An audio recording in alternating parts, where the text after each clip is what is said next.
on a le temps, nous pouvons continuer. Genèse chapitre 3 versets 1 à 24. Le titre dit, le jardin d'Éden, et le péché d'Adam. Le serpent était le plus rusé de tous les animaux des champs, que l'Éternel Dieu avait fait. Il dit à la femme, Dieu a-t-il réellement dit, vous ne mangerez pas de tous les arbres du jardin. La femme répondit au serpent, nous mangeons du fruit des arbres du jardin, mais quant au fruit de l'arbre qui est au milieu du jardin, Dieu a dit, vous n'en mangerez point et vous n'y toucherez point, de peur que vous ne mouriez. Alors le serpent dit à la femme, vous ne mourrez point, mais Dieu sait que, le jour où vous en mangerez, vos yeux s'ouvriront, et que vous serez comme des dieux, connaissant le bien et le mal.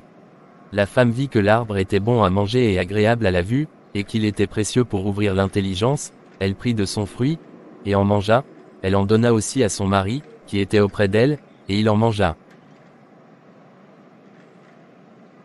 Les yeux de l'un et de l'autre s'ouvrirent, ils connurent qu'ils étaient nus, et ayant cousu des feuilles de figuier, ils s'en firent des ceintures.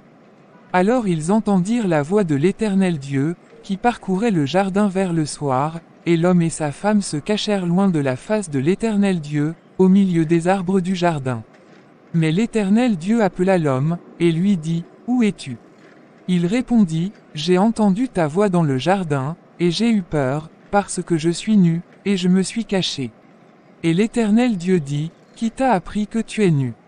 Est-ce que tu as mangé de l'arbre dont je t'avais défendu de manger? L'homme répondit, la femme que tu as mise auprès de moi m'a donné de l'arbre, et j'en ai mangé. Et l'Éternel Dieu dit à la femme, pourquoi as-tu fait cela? La femme répondit, le serpent m'a séduite, et j'en ai mangé.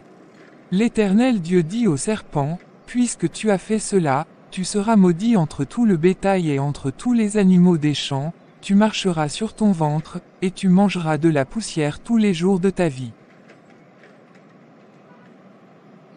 Je mettrai inimitié entre toi et la femme, entre ta postérité et sa postérité, celle-ci t'écrasera la tête, et tu lui blesseras le talon. Il dit à la femme, j'augmenterai la souffrance de tes grossesses, tu enfanteras avec douleur, et tes désirs se porteront vers ton mari, mais il dominera sur toi. Il dit à l'homme, puisque tu as écouté la voix de ta femme, et que tu as mangé de l'arbre au sujet duquel je t'avais donné cet ordre, tu n'en mangeras point. Le sol sera maudit à cause de toi. C'est à force de peine que tu en tireras ta nourriture tous les jours de ta vie, il te produira des épines et des ronces, et tu mangeras de l'herbe des champs. C'est à la sueur de ton visage que tu mangeras du pain, jusqu'à ce que tu retournes dans la terre, d'où tu as été pris, car tu es poussière, et tu retourneras dans la poussière. Adam donna à sa femme le nom d'Ève, car elle a été la mère de tous les vivants. L'Éternel Dieu fit à Adam et à sa femme des habits de peau, et il les en revêtit. L'Éternel Dieu dit, voici, l'homme est devenu comme l'un de nous, pour la connaissance du bien et du mal. Empêchons-le maintenant d'avancer sa main, de prendre de l'arbre de vie, d'en manger, et de vivre éternellement. Et l'Éternel Dieu le chassa du jardin d'Éden, pour qu'il cultivât la terre, d'où il avait été pris. C'est ainsi qu'il chassa Adam, et il mit à l'orient du jardin d'Éden les chérubins qui agitent une épée flamboyante, pour garder le chemin de l'arbre de vie.